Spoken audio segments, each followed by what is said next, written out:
because now my computer's being weird. All right, there we go. All right, so 3, 2, 1. All right, that should be good enough. Yeah, welcome to the Dan and AJ pod. Shit.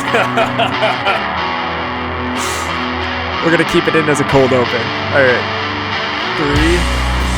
Wait, go ahead. I'm recording now. All right, 3, 2, 1. All right, that should be good enough just to get it synced between the two of us. But yeah. Yes. Welcome to the Dan and AJ podcast, I guess. We are welcome. Yeah, we're not the brightest bulbs when it comes to some of the technical stuff, but we'll figure it out. I mean, this is the pilot. It's the first wave. Yeah, you know? I mean, I think editing is going to go a long way for the two of us. getting this to be listenable for the people. I mean, especially since neither of us, I mean, we live in different states anyways. True. But although you're back home now due to the Rona, so you've got that going for you. That is true. I am stuck down here in Nashville, Tennessee, doing whatever it is I do. That is true. But anyways, you're probably thinking to yourself, who are these two jackasses and why did they start a podcast? To answer that question, I am Dan Mayotte. And I am AJ Lagambina. And we're best friends from college. We went to the University of New Haven. That's where we met. We were roommates for, 3 years out of the 4 years? I think 3 out of 4 years, yeah. I think we skipped sophomore year when you were living across campus, and I was in off-campus, but not really off-campus housing with Josh. Yeah, I mean, that shit happens. Yeah, that's how it be sometimes. I remember vividly the issues with the housing department and trying to figure all that out at the end of our freshman year. That was not a good time for you. I'm sure there's a lot of college students or former college students who can relate to that. I'm sure that most of the people that are going to be listening to this will have had at least some sort of like tangential relation with the University of New Haven and can identify with our plight. Yes. But we started this, what ended up starting was, since this corona, the beer virus, that's what I've been calling it lately. Have you really been calling it the beer virus? Yeah. That's incredible. I think it's better than what some of our politicians have called it. Oh, man. Say it. Yeah, I'm not gonna say it. It's casual racism, Dan. It's fine. Yeah, not something we should be involved with. But ever since the beer virus, AJ and I have been FaceTiming a lot more than usual, and including going on Instagram Live, where we just talk about whatever's going on, whatever our heart desires. I think that's been I think that was the catalyst for starting this whole thing, was just going live and being like, yeah, like, I think we're entertaining enough. I think one of them we had, like, over the course of the hour or whatever Instagram lets you do it, we had like 50 listeners like throughout the hour, which stroked our ego enough. Popping in and out for sure. Yeah, to get us to do something a little bit more regular. I think for the sake of the friendship, I think it's going to be a good time. Yeah, and I mean, what else are you going to do during this time except start something new? So figure, why not something that we can do and not be bored out of our mind instead of drinking beer and... Well, I think this might just turn into an excuse for us to drink beer and hang out on FaceTime, but we'll see how it goes. I mean, probably. But what this podcast is mostly going to be focusing around, it'll be Boston sports, there'll be some music stuff. AJ and I went to school mostly for music industry things. You were a sound recording major. I was a business major, but I did music industry things to be involved with that sort of industry. You did a lot of music industry things. We were president and vice president of the music industry club at the University of New Haven, which was a wild ride, to say the least. Yeah, there were some crazy stories from that sort of time. Can't get into them right now, of course. True. But maybe over the course of the life of this podcast, without naming names. That's the key thing. You can't name names. We got to keep it vague for the people at home. Yeah. And for our own legal well-being, I guess. Yeah. But, so we did that. So we're kind of experts in the music industry. Actually, maybe not. I wouldn't say experts. Yeah, experts might be a little bit much, but we've definitely got we have different perspectives on it, kind of coming at it from two different sides of the music business coin. But there's a lot of overlap just by the nature of I think our friendship and also who we are as people and just kind of where the interests lie, I think is what I'm trying to say. So we'll definitely be doing some like music business talk. We'll do just some general kind of bullshitting, I guess, about different artists and different scenarios. And obviously there's, political commentary that can come along with some of that just because of living through the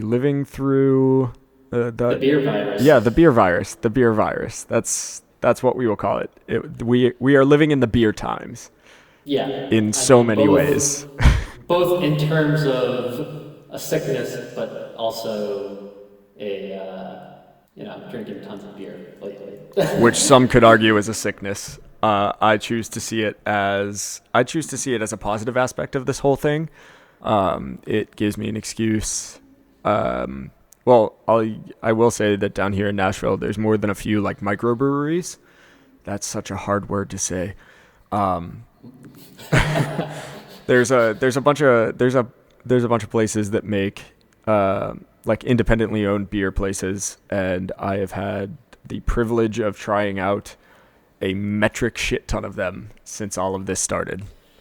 I mean, New York City has some of that, but I have to imagine that New York, well, maybe not New York City, maybe not like the island, definitely not like Manhattan itself, but I feel like New York in like as the greater New York City area definitely has some breweries that are worth checking out. I'm a big fan of, they're not really micro anymore, but I'm a big fan of Brooklyn Brewery. Yeah, they're a good one. They do tours, I know that. Blue Point is good. Blue Point is good. Blue Point's one of the only, I'm pretty sure it's Blue Point that makes one of two blueberry beers that I drink ever. That's a good blueberry beer. I remember finding that while I was up here in Massachusetts. The Wachusett blueberry. That's also a top fruit beer for me, for sure. Yeah, that's a good one. No beer company I don't like, and I don't get it. I don't get why it's so expensive. Here we go. Lay it on me. Give me the hot take. And I guess we're going off topic because like we were gonna talk about the Patriots first. Oh, we'll get there. We'll get there. But we'll get there. But like I just wanted to. This just popped in my head. Like Dogfish, overrated. Dogfish they had one thing that really, really blew me away. It was, they did a brew for Record Store Day in like 2015 or 2016. I forget, but they had one. It was like a cherry based thing. It was a fruit based beer, which normally is not my go-to. Especially lately, I've been indulging in, Dude, you just drink PBR. That's not true. I'm a big fan of the champagne of beers. Sam Adams, I found a place that constantly has the Sam 76, which is one of my favorite beers. But yeah, no, I forget what it was called. I'll have to look it up. And if we had a place to put show notes, I would put it there, but we don't because this is our first episode, so we'll figure it out. Somebody can hit me on Twitter or something and tell me what I'm thinking of. I mean, we'll get to that point. For sure. But yeah, no, this whole thing has just been an excuse to I won't say where I work, but I work for a very, very well known company. And I have been fortunate enough that outside of a few meetings and some trainings and stuff, I haven't really had to do much, but I'm still getting paid as if I was showing up to work the better part of 40 hours a week. So I'm kicking ass and taking names in Final Fantasy VII, which finally came out, which is the only video game that I've ever really cared about. And yeah, other than that, it's been drinking beers and catching up with people on FaceTime, and now starting a podcast. Yeah, I mean, me, it's what have I been doing? I work for, I'll probably get into it later, like eventually, but I work for a pretty well known venue. Um, they've been closed for a little bit, because of no events going on, no concerts, sporting events, whatever, that you haven't. They've been still paying me. They're paying me until the end of May, so that's pretty nice. Work part-time for them. So I've just been chilling, hanging out in my parents' home. Found my Xbox 360. And fixed it. Yeah, I fixed it. It was the most incredible thing. I am not a tech guy. I am not one of those. I am not a tech guy, and I was so proud of myself. I feel like now I could build my own computer or something like that. From what But I've I feel heard, like that's not a super hard thing to do. I mean, I would be interested in it. If anyone has any tips on building a computer, please let me know. That could be a pretty good segment. Dan builds a computer. Yeah, I give weekly updates. True. Or AJ builds a guitar. We'll come up with more things as we go along. But I think where are you right now? I am currently on Cape Cod. All right, so you're hanging out. You're hanging out with the girlfriend. Yeah, girlfriend's family has been quarantined up here, so it's been nice. Haven't seen her in 3 weeks. Yeah, you went from New York. You went from New York to the Cape, and then back up to North Shore area where your parents are, right? Yeah. And now you're back on the Cape, living that Cape life. Yeah, I just doing it, hanging out. Yeah, I think that's pretty much where everybody is. We're all just we're just doing it. We're all Nike at this point.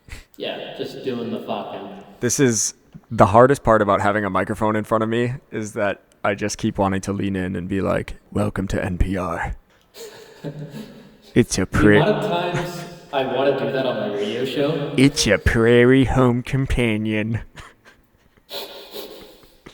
Brutal. All right, so that's where Dan is. I am also originally from Massachusetts, from down the South Shore. I would say Plymouth represent, but Plymouth is it is what it is. They got a rock. They got a rock, dude. And they got a couple of dive bars that people like to treat like clubs, but they really aren't. They're dive bars. Yeah. So yeah, I graduated from the University of New Haven in, oh my God, when did we graduate? 2018? 2018. True. That's what we did together. Yep. So I graduated and I hauled ass down to Nashville, Tennessee for reasons unknown. The goal is to be a mix engineer, which is what I do for our very good friend Ken, also known as he is known as Psychic of Orange out on the internet. Yeah. And Kid he writes really, really good pop songs with a lot of twists and turns. Those twisty ones. Yeah, he swings. I think the big two things that he swings back and forth between would be 80s, synth pop kind of stuff, and then also more hip hop oriented, trap beat kind of stuff. So he tries to find a middle ground between all of that, and then I try and glue the puzzle pieces together. But there's also indie involved with that too, because he has you could hear the Porches influences or the tennis. Oh, absolutely. Influence. Yeah, he at the end of the day. Maybe those bands are. I'm sorry for interrupting you, but maybe those bands are also influenced by pop and are pop bands. Yeah, I think that's one of the things that makes that whole project really interesting to me is that like I love pop music, I love 80s music, I love like if I hear a good, song that falls under the umbrella of hip hop or whatever, like I like hooks. I like just good songs and it doesn't really matter what the genre is. But I think the one thing that kind of makes Psychic like that gives me so much kind of confidence, so much confidence in that project is the fact that he sways between so many different genres and he does so many different things, but at the end of the day it's just a kid with a guitar. And I realized right now that we keep calling Ken he. Ken identifies as Yeah. non-binary, I believe, so Yeah, we can't. we're both down the hole on that one. Sorry, Ken, love you, buddy. Fuck us. It's all right. Yeah, we might want to bleep ourselves. Nah, I've had conversations with Ken about it before. Damn it. Ken understands. He's not offended by it. Ken was down here in Nashville a couple of weeks ago, and we were working on a bunch of stuff. I have kind of started this band project thing called Keep You. And Ken and I have been working on a split between Keep You and Psychic Orange for a while. I'm still slacking off on that because I've got a lot of other things. And also, Dude, you have nothing going on right now. I've got a podcast going on right now, Dan. I mean, that is true at this point. But in the month that we have been quarantined, and it's like you can't leave your house. Damn, dude. What have you done? You called me out. Yeah, that's true. That is true. But yeah, But then again, I can say the same thing about myself, though. So like, yeah, it's been a balancing act between just like indulging my lazy tendencies and also trying to figure out, actual professional things that I can do with all this time that I've found myself with. So I've been playing a lot more guitar and like trying to be productive, but at the end of the day, there's only so much you can do in a day. And yeah, my personal musical journey has suffered because of that. But yeah, so I think that covers enough ground for how we know each other, what we do, why we're best friends, and where we're kind of at in life, especially given the whole beer virus going around. yeah, So let's dig in. I think the two things that we kind of always want to talk about day to day, and this is all subject to change because this is just like a pilot episode. So hopefully people will hit us on Twitter, Facebook, all of the internet places where things are terrible. But anyway, hopefully people will hit us and help us find our way and make something worthwhile for you guys on a weekly basis, I hope. yeah. Hopefully, I mean, who knows? Maybe it'll be more. Maybe more, But maybe more, maybe less. We'll see how life. Yeah. We'll see where the ride of life takes us. But anyway, yeah, let's dig in. The big news, the big news since last month. Tom Brady, touchdown Tom, Mr. I was gonna call him Mr. Wonderful, but that brings up memories of sitting around with my parents watching Shark Tank. So we'll move right on from that. Tom Brady, not with the I like Patriots. him, dude. Yeah, I mean, it's big news. It's kind of old news. It's still sad to me. It still bums me out. It bums me out, but I'm not surprised by it. Neither am I. I mean, you know better than anybody. I've been saying that I think Tom was going to be gone a while ago, even before the Falcons Super Bowl. You could kind of start to see the writing on the wall. But yeah, it was. I think the thing that bums me out the most, more than anything, it's not like anybody didn't see it coming. It's not like the whole free agency thing didn't go exactly the way that some people had talked about. But but he left on St. Paddy's Day, which is really a slap in the face to anybody that is even familiar with the city of Boston. I mean, let's be honest. St. Patrick's Day and probably every other holiday this year is going to be canceled. Oh, it was. I had a friend that I work with that went and bought like a really nice like tweed suit and stuff, he wanted to go full. Like Leprechaun. No, not Boondock Saints. What's the big show? Peaky Blinders. He wanted to go full Peaky Blinders for St. Patrick's Day. And yeah, he's not even from Boston. He was getting into it. But yeah, canceled. So sad. Yeah. I mean, I don't think he wanted the news to leak on that particular day. I think it just... Yeah, I think that's just how the cards fell. Yeah, someone just like leaked it, unfortunately. Well, and it got leaked before he was even confirmed to be with Tampa Bay, right? Yeah, I think so. It's just brutal. I think the thing that kills me is like about the whole situation, and I don't blame Tom Brady for leaving, but like apparently the Patriots offer was like a slap in the face. They offered him like $13 million. Well, and that's why the timing of it, I think, is everything, where it's been so long. It's been so long with pay cuts and, you know, the Patriots being the way that they are, both with the Tom Brady situation and without it. You know, it's been a certain way for so long. So for Tom at arguably the end of his career, like, I'll be shocked if he's still playing 3 years from now. For Tom to then turn around and ask for more money is like, that's hard for the organization to do. But the flip side of that coin is that, you know, for arguably the one, besides Belichick, the one constant really throughout a 20-year dynasty, for him to turn around and ask for money and the Patriots to not be able to provide makes things a little difficult. Yeah. Like, there was really no winning in that scenario, I don't think. And I mean, there is no way they were going to be able to keep him. And I mean, they also signed Devin McCourty to a huge deal. They had Stephon Gilmore wrapped up. He's one of the highest paid players on the team. Rightfully so, too. He had almost more than anybody else, I'd say, this past season.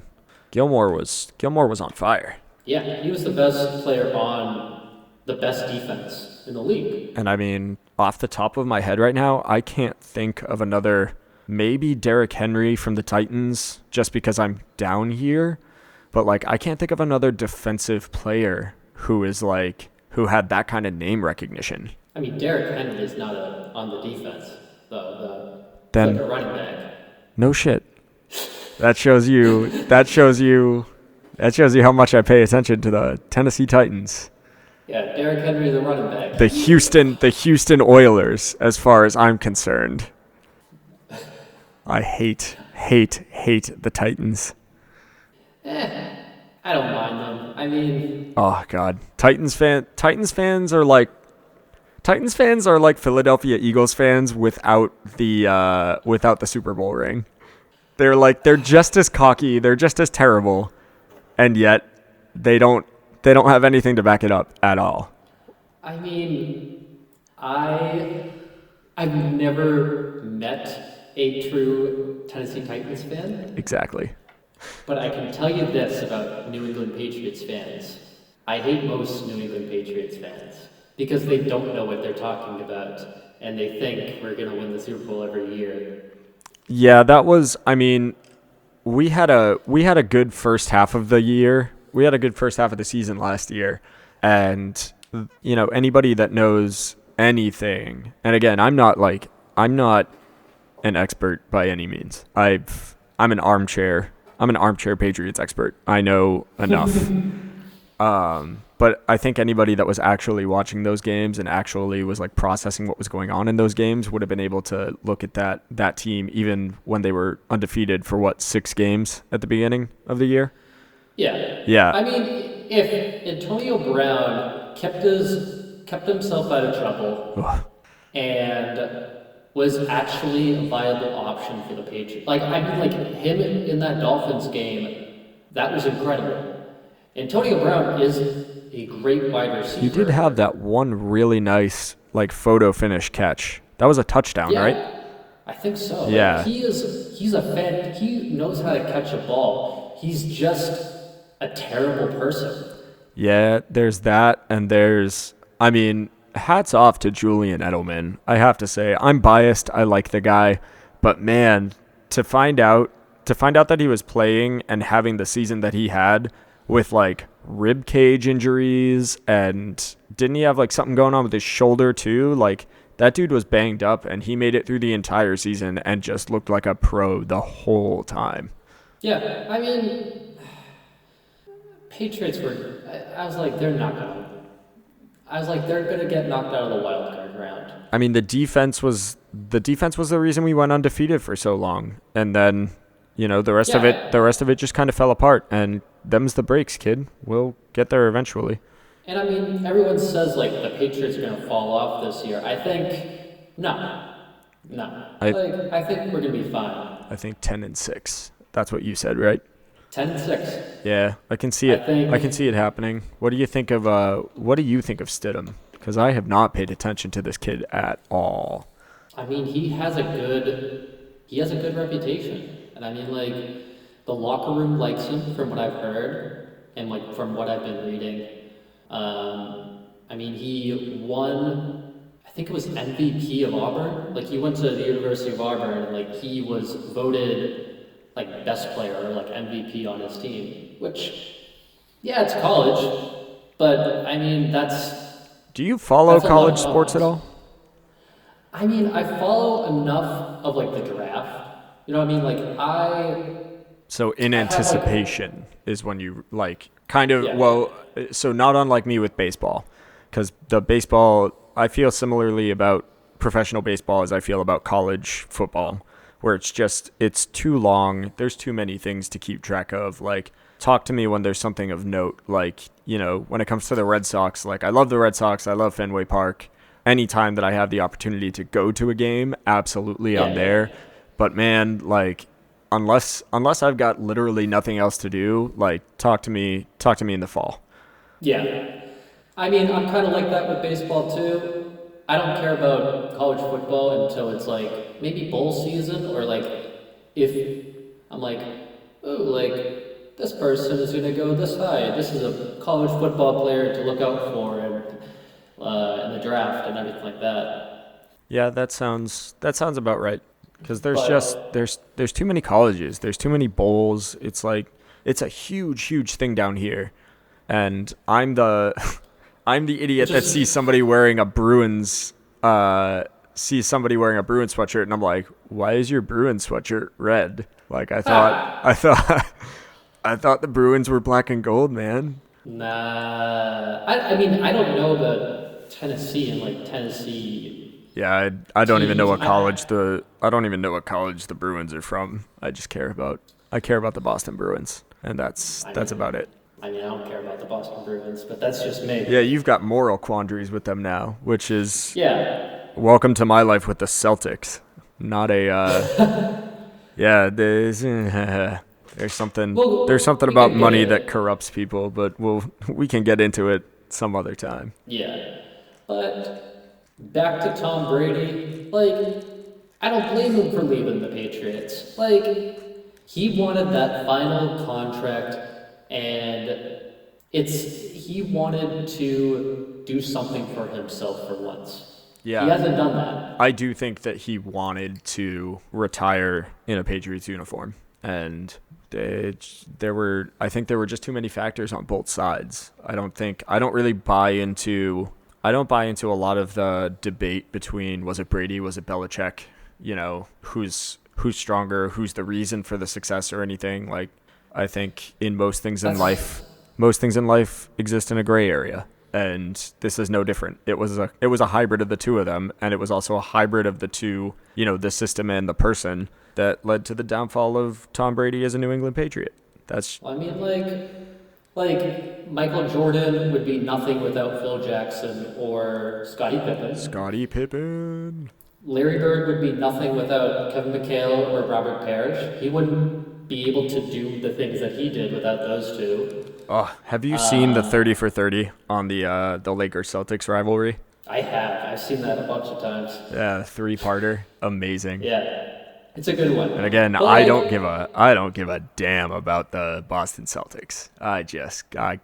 Between but personal yeah, history and just disinterest in basketball, I don't care. But man, that documentary, that It's a good one. That's entertaining as hell. But like the thing is, like Tom Brady wouldn't have been able to do the things he did without Bill Belichick, and vice versa. Like I mean, Bill Yeah, Belichick that's before just how it is. yeah, like you need good teammates around you, or like good people around you to succeed. You need It's like good a company. coaches. I mean, You need what? you need good coaches too. That's just You that's the need good National coaching. Football League. Yeah, I mean, that's pretty much what it is. I mean, Bill Belichick is one of the greatest coaches of all time, and it's mostly because he knows he can get a player who was a high draft pick, failed for one team, and then get the best out of that Can player. get deals, bro. He's all Yeah, about he knows how to get the deals. he's just wheeling and dealing. That's Bill Belichick's way. Wheeling, And dealing, and making sure that nobody's just talking out of turn. now, my question is with the Patriots, do you think they will regret re-signing Devin McCourty to that sort of contract? I don't think so. He's Devin was captain or is captain, right? I'm pretty sure he is, yeah. I Yeah, I mean, mean, you can't I mean the same way that even on, even on Brady's even during Brady's worst seasons, he was a leader and he brought that team up in a way that most other athletes wouldn't be able to.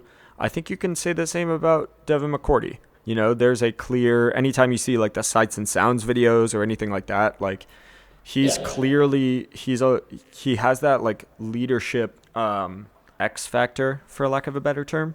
And yeah. that's important. That's a thing that, every team needs. It can't just come from the coaches. Like the players on the field need to be able to look to the guy next to them and know that, that guy's got your back. And He's a lifer, for sure. yeah, so having a person like that, and especially considering the season that the Pats defense had this past year, picking him to be kind of the big name with the big number. Especially over, like, Kyle Van Noy, Jamie Collins, Danny Shelton, I'm pretty sure. Yeah, like just Who's some of the other names? having like a constant leadership presence from one season to the next, I think goes a long way towards why we feel like it's going to be a 10-6 season. Like I don't think they're going to fall flat on their face. I think that they're going to keep enough of the old guard around. I think that I think that there's enough consistency across the way that'll kind of bridge the gap between the Brady years and whatever comes next. Yeah, I mean, Which I think as a fan is about as much as you can ask from your hometown team. yeah, I mean, the thing is, they're never going to go out and get the big named free agent. Exactly. That's not what the Patriots are about. The Patriots are about like drafting well and coaching them up. Or doing some of those underrated signings, small signings, and then them making a huge difference. Exactly. Like one that comes to mind is Rex Burkhead. Oh man, Rex That's Burkhead. that's like the best example I can think of. Like I remember, like what was it, like 3 summers ago? I remember hearing about them signing him, and I never heard of this guy, but I was really into fantasy football, still am. And Confirmed. they were like, "What?" Said confirmed. I'm really good at it, but I'm sorry. they Who were won the league the one time that I played? who won it? Did you? I did. I auto drafted and never touched it again. But I It was remember. amazing. Anyways, I remember one of Somewhere in the. Connecticut, Connor Vargo is just very mad and he doesn't know why. Anyways, like I remember hearing the name Rex Burkhead, and they were like, "You need to watch out for him. He's going to have a huge year in New England." And I don't think it was like one of those signings that I didn't even hear from like the major sports networks like ESPN or anything. Like someone from like a random YouTube channel saying it. They're like, "Oh, this guy's going to be good for the Patriot system." Lo and behold, he's been one of those contributors for the Patriots. I mean, he's not your every down back, but he's a good change of pace back that the Patriots have needed, and has scored plenty of touchdowns for them. And I think the fact that he has the the name recognition that he has, I think that's enough of an indicator that you have a Well, bet. here's the thing about him. He's probably, I mean, he might have like a year or two left on his contract, and because everyone knows that name, some bad team is going to sign him to a stupid contract, and the Patriots are just going to be like, "Yep, take him. Yep, we'll find another one of them." Go forth. Yeah, We'll be that's kind of what fine. happened. That's kind of what happened to Kyle Van Noy. Like Kyle Van Noy he was like a pretty high draft pick, like a second rounder. Didn't do much with Detroit, and then with the Patriots, he's been fantastic. That is true. He's another one where it's like there's a reason why people joke about the Patriots and say like, "Oh, it's all these no-name like weird position players that always, rise up out of the Patriot system and become what they become." Like there's a reason for that. Yeah, but I mean, like, not everyone's a no name. Like, Well, they become names. slowly, yeah, like slowly but surely, like we're getting some Hall of Fame recognition. Like there are some players they're not going to be Hall of Famers, but Ty Law, he just got inducted to the Hall of Fame. Willie McGinnis is close. How crazy is that? I remember hearing the name Ty Yeah. Law when I was like, God, 6 years old. Like Yep. that's already Who coming to else? pass. That's crazy. Richard Seymour might be in the Hall of Fame. He might. I know his name's been on the ballot. Teddy Bruschi won't be a Hall of Famer, but he is always But going to be one of my favorites. he'll always be my Papagino spokesperson. Oh yeah, of course. Yeah. Till the end of time, I won't think of Papagino's Pizza without thinking of Teddy Bruschi. Yep. It's a joke specifically for New England fans. Oh man. But That's too good. so like I think the contract they gave to Devin McCourty was definitely necessary, but I think that type of contract sent a message to Tom Brady saying like, "Hey, we're going in another direction here. We're like, moving on, yeah. We're moving on. Like, we're gonna pay some other guys, but we do But you're appreciate not you." one of them. Yeah. Yeah, which is, sad to see him go, but I am going to be incredibly interested to find out what Tampa Bay looks like for him. I mean, they're a good team on paper. Well, and that's the big thing. Yeah. Is they're a good team on paper. Will they be I a good team on the field? We'll find out. I mean, that's the other thing is that like just because Tom's playing for a different team does not mean that I respect that dude any less. Like he's touchdown Tommy for a reason. I'd be shocked if they don't at least have a winning record. They're gonna be. Yeah. He's a good quarterback still. It's crazy. I would have preferred if he was like a lifer. Like if he did like a Derek Jeter or like Kobe Bryant and just staying with the same team the entire career. I love those Cinderella stories. I really do. But also, like, that's not reality. Like, I don't think it's what is the thing now. I mean, like, yeah. Michael Jordan didn't finish with the Bulls. No. I mean, he's considered the greatest ever. Like, Joe Montana didn't finish with the 49ers. Exactly. I'd love to see. I've said it before, though. I would love to see. So my favorite, still my favorite baseball player of all time, Nomar Garciaparra, came home and signed a one-day deal with the Red Sox and retired as a member of the Boston Red Sox organization. I would love to see that from Tom Brady. I think that would be, for all the people that are kind of hurt by the whole thing, for people that don't necessarily understand the business side of football and whatever else, I think even people that do understand those kind of things, I think that's the best bet for a Cinderella story when it comes to Brady at this point. I'd love to see it. And I see him doing that. Like, I don't see him being like Manny Ramirez.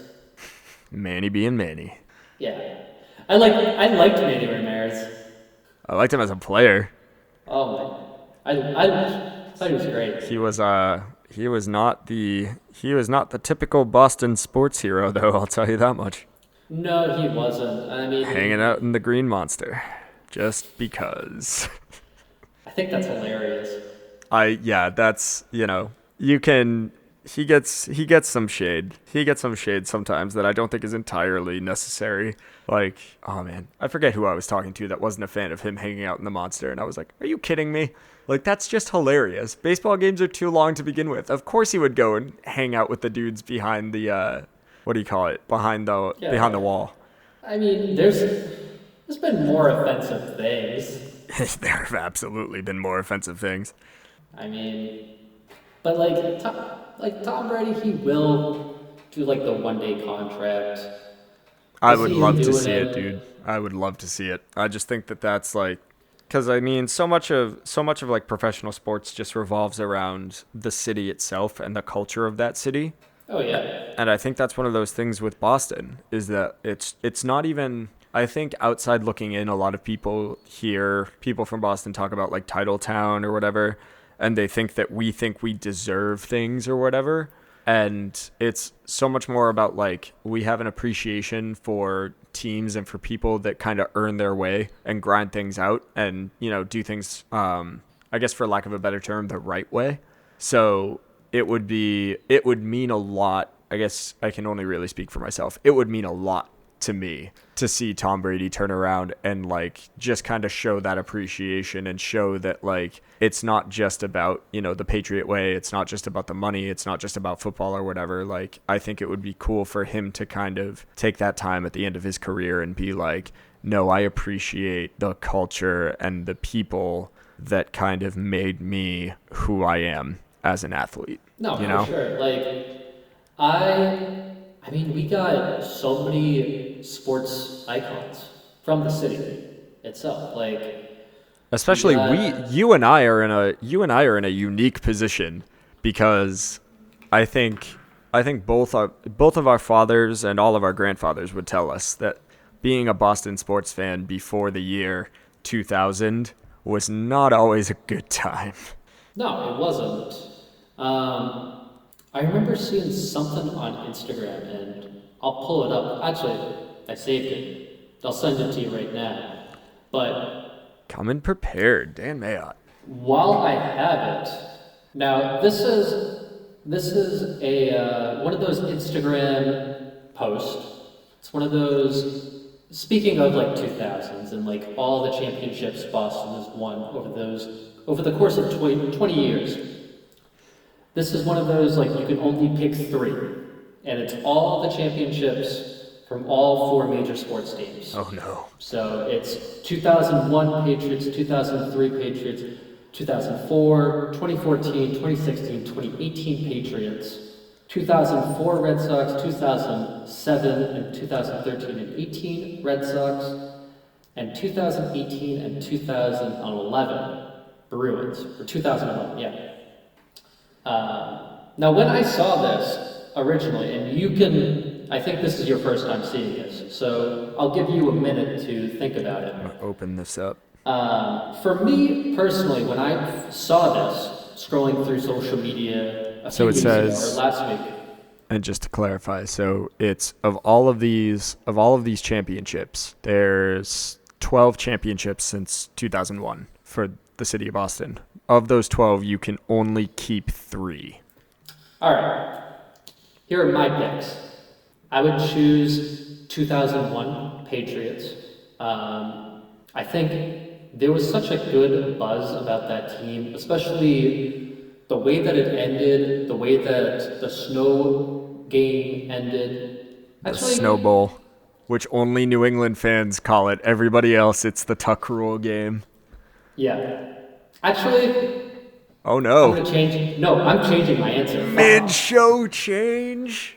Mid-show What a change. time to be All alive. right, that okay. That one's an honorable mention. That though. Okay. So the first one, I think that you have to keep in this situation is the 2004 Red Sox. Curse of the Hands Bambino, down. baby. Just, Curse of the Bambino. yeah, You you can't. gotta You can't. like, and I would for and this I would give away the other three just to keep that one. I think that one was so significant to growing up in Massachusetts, growing up as a child. Anybody, I mean, Uh, anybody that had like a functioning frontal cortex for that game should absolutely revere that game. I spent the well, weekend watching the 2004 ALCS, all 7 games on YouTube. yeah, Like that's yeah. that's I not a thing mean, that people do. also, so 86 years, there was the like '03 comeback against the Yankees of all teams, and then that was perfect. Second one, I have to keep 2011 Bruins. Um, and, I'm not a Bruins fan at this point. Maybe I'll get back to them eventually, but at this very moment, I am not a Bruins fan. I'm not going to get into it right now. Get into it later. I just remember there being so much buzz around the city with this championship. We hadn't won it in 35 years. There was, I remember just Bruins everywhere you went, and I never experienced it like that. It was the first parade I was able to actually go to. Did you really? Like, yeah. That's impressive. I mean, like, there was just so much buzz around the city. I remember them coming back against the Canucks, and that was huge. That was a yeah, that was a sight to behold. Even just watching on Nesson, like that Because, was. like, the Canucks were, at that time, and I think a lot of people forget about it at this point, everyone said they were going to beat us.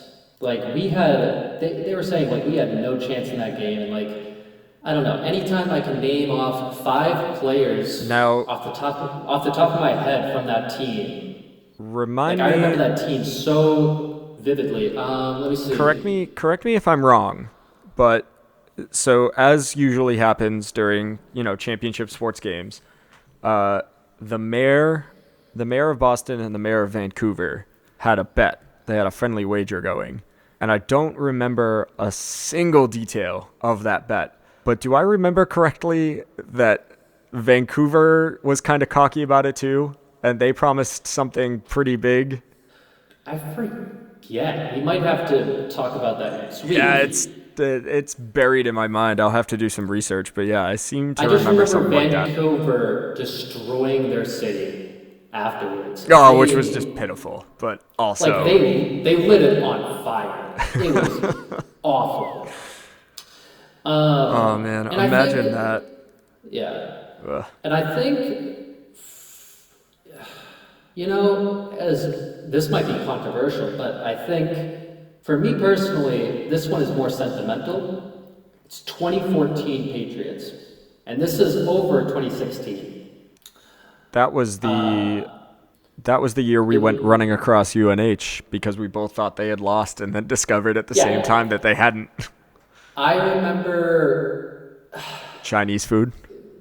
I mean, Chinese food. There was so like growing up and seeing them lose 2 Super Bowls. Ugh, Like, brutal. it was brutal to watch, and I mean, like, we're kind of lucky to be able to be in the Super Bowl that many times over this time span. But like,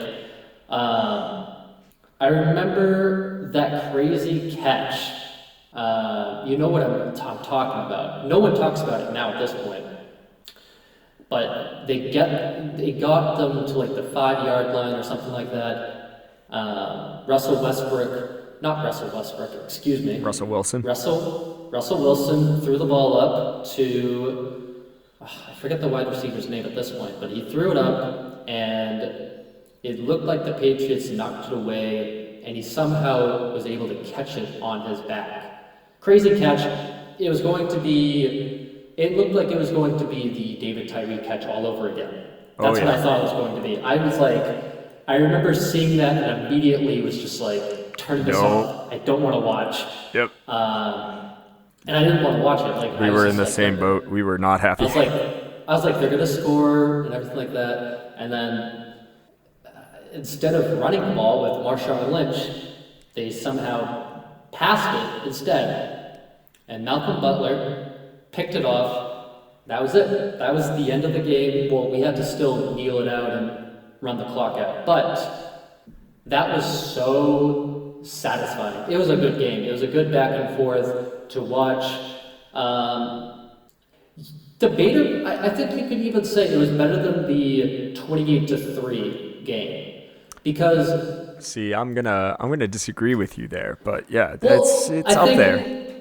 I think you there's a point to be made that that game is. I mean, that game is better than 20-3 because that one at least everyone was like it was back and forth, back and forth.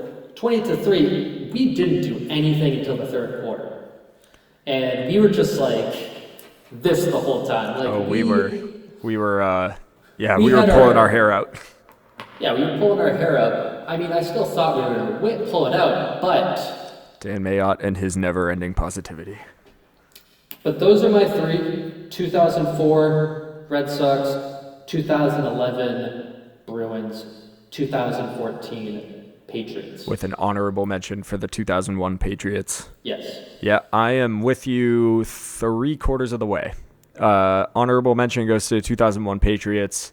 I love watching the clip of the beginning of that game where most NFL teams up to that point would show up to the Super Bowl and have individual players called out, and they would go and run out on the field. And Yep. the 2001 Patriots decided, no, we're going to run out as a team. We are one unit. We are all Patriots. Yeah. So that's why that gets an honorable mention. Other than that, I mean, game's pretty good. It was us versus the greatest show on turf. We all know how it turned out. Start of a dynasty. It was great. Touchdown, Tommy. Whatever. I think part of it. Might. True. Adam Vinatieri. Oh man, the Italian stallion. But we. No, I might have been a little. I think I might have just been a little bit too young for it to make as much of an impact as it could have. I think I would agree with that. Which like is why it same, gets relegated. Yeah, I have like that same sentiment with it. 2004 Boston Red Sox, obviously breaking an 86-year curse. Just the amount of not even just the ALCS before it, going and sweeping the Cardinals, like that's all amazing, and that's one of my better, Boston sports memories. But it's also just telling like the amount of media that came out around that. Like you've got the movie Fever Pitch, which revolves around that. Tessie by the Dropkick Murphys has like the special, like extra special Fenway edition or whatever. Just that, like that entire series of games from the ALCS coming back from a 3-game deficit to sweeping the Cardinals and breaking an 86-year curse. Like there is such a reverence about that team and those series. And yeah, 2004 Red Sox is my first pick. Obviously, you're out of your goddamn skull if that isn't part of the 3 banners that you're going to keep. I'm with you with the... Go ahead. Yeah, like you can't talk about the history of Boston sports without 2004. It's just, I imagine that Chicago Cubs fans feel very, very similarly. Yeah. So yeah, 2004 Sox, obviously. I'm also with you with the 2011 Bruins, watching them win the Cup. I saw most of those games. I believe they were, do you remember the Versus Network? So I don't think the games weren't on Nesson, which is the New England Sports Network. Or they were on like NBC, I thought, or something like that. I think a lot of those games were on a network called Versus, which I don't remember anything about it. I remember the way that the game scores would look if you were watching it on TV. I remember the Versus Network, but I don't remember anything else about it. So that's an interesting little tidbit.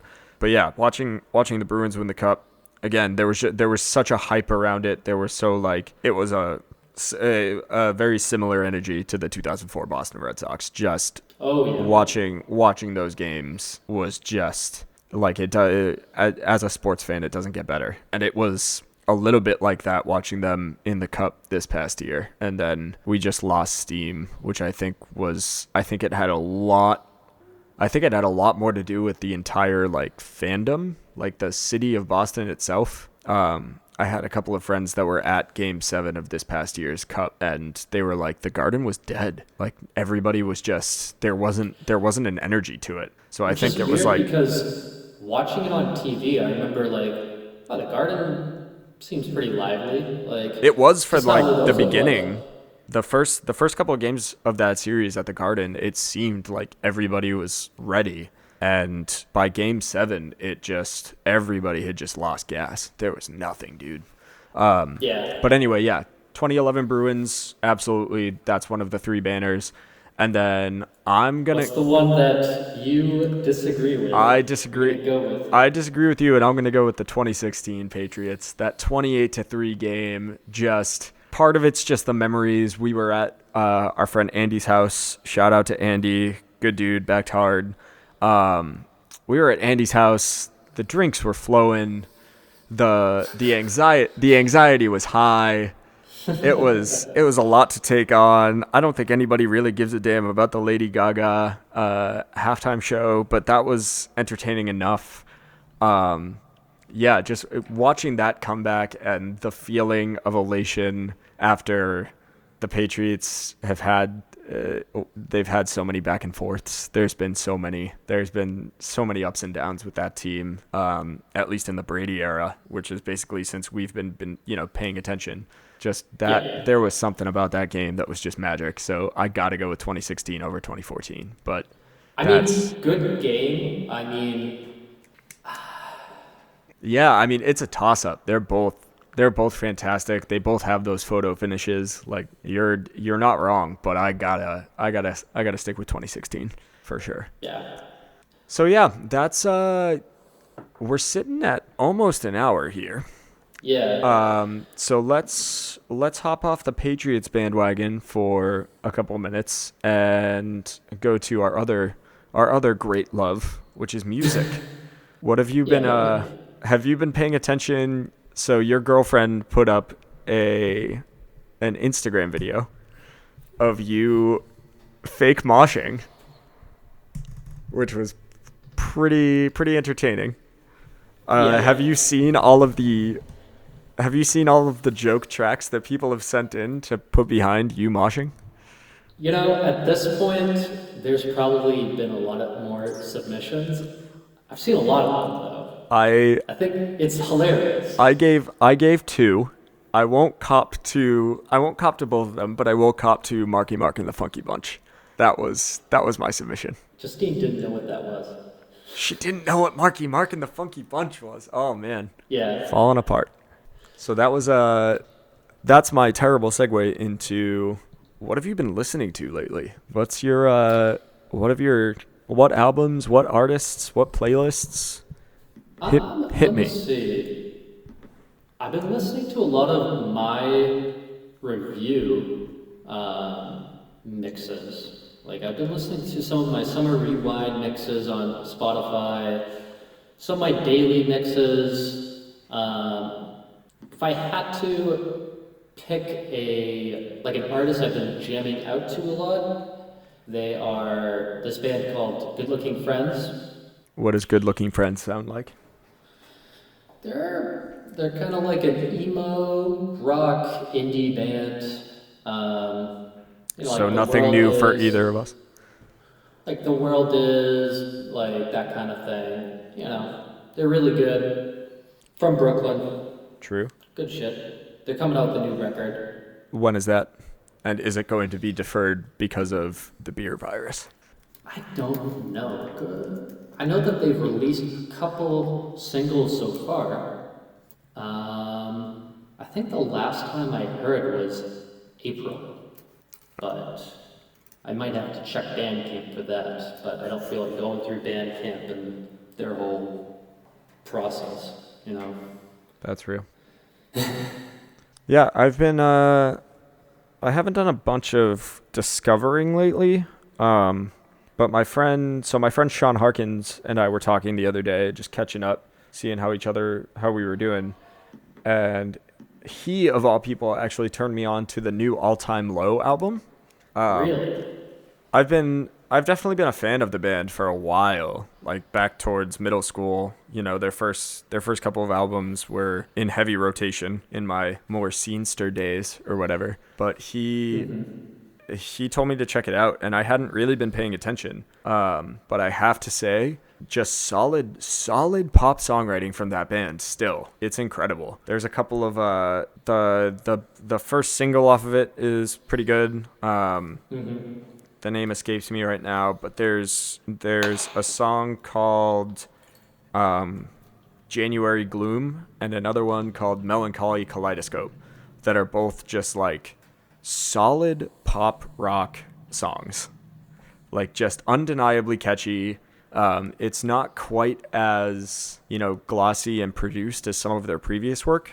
It's just like, it just sounds like those dudes are having fun, and I like that idea. The album's called Wake Up Sunshine, which again, they're one of the bigger bands in what you could still reasonably call the underground scene. So it's not like anybody hasn't heard of All Time Low, but No, if you like haven't it's if you haven't checked them out, or if you've written them off and you're now ready to not be like hipstery about these kind of things, like it's an undeniably solid pop album. And I mean, my pick was definitely the hipster. oh, yours was underground Yeah, for sure. yeah. I But again, there's mean, nothing wrong with it. You like what you like. yeah. Genres I don't like what I matter. like. Clout doesn't matter. Stop pretending like it. We're in the age of the beer Yeah, virus. Just like what you like and be honest about it. Come on. Come but on. their new album is called Multiply, Multiply. and they came out with an album in 2018 called Settle in Decay.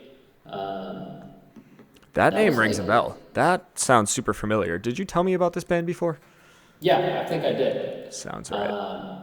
They were on, if anyone is on the interwebs and usually gets free music from Zippy Share or one of those other downloading sites. Oh, wow. Throwback to when I was writing Yeah. all the time. Yep.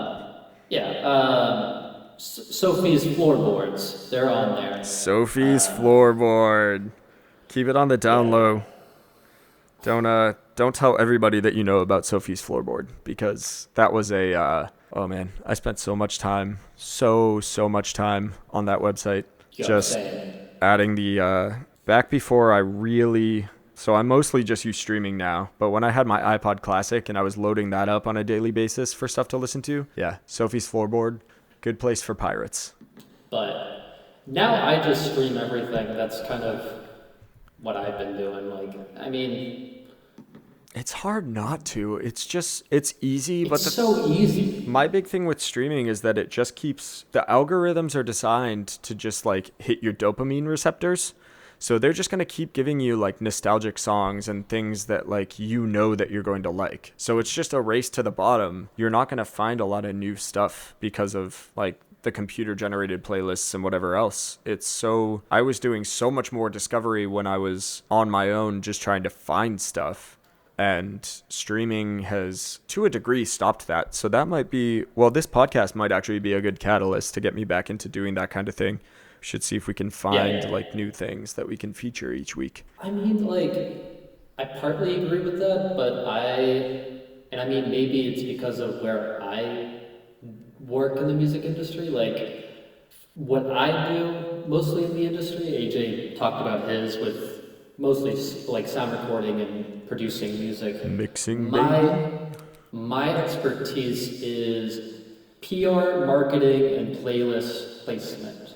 And So by default, you're way more savvy about the streaming game and, digging through the entirety right. of everything.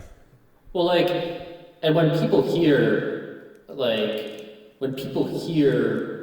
playlist placement, they automatically think, oh, I take your money and I guarantee a certain amount of plays.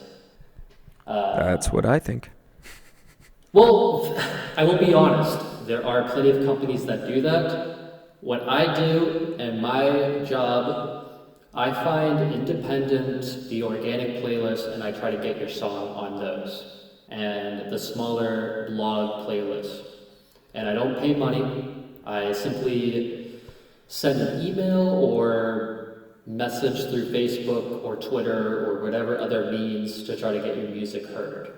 And I've gotten some success with some songs through that. Well, that's pretty interesting, especially It's just such a foreign world to me. The playlist landscape and stuff, and I'm sure that we'll definitely find some time to do an episode or three about that whole about that whole world and how that works, because it's still, as somebody that does a little bit of the artist stuff in addition to the production stuff, it'll be interesting to find out and to see how that works, because most of it is just completely beyond me. But yeah, No, I mean, I get it, and I have found a lot of bands through those smaller playlists that I've ended up really liking. Excuse me, I can't talk now.